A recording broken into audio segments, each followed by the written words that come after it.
There is a difference between listening and hearing.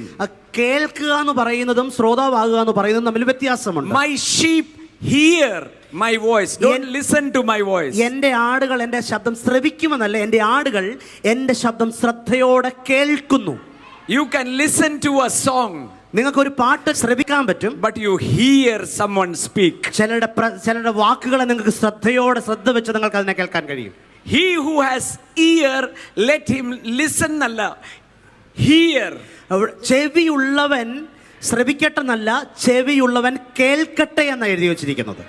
So among all this crowd, ഈ മുഴുവൻ ജനസമൂഹത്തിൽ നിന്നും some are listening, ചിലര് അത് ശ്രവിച്ചുകൊണ്ടിരിക്കുകയാണ്, but some are hearing. ചിലര് അത് വളരെ ശ്രദ്ധ വെച്ച് കേട്ടുകൊണ്ടിരിക്കുകയാണ്. Listening is from external ear and hearing is the spirit man hearing. ശ്രവിക്കുക എന്ന് പറയുന്നത് നമ്മുടെ ബാഹ്യമായ ചെവി കൊണ്ടാണ്, എന്നാൽ ശ്രദ്ധയോടെ കേട്ട് അതിനെ സ്വീകരിക്കുക എന്ന് പറയുന്നത് നിങ്ങളുടെ അകത്തെ മനുഷ്യൻ സ്വീകരിക്കുന്ന. Hallelujah. Hallelujah.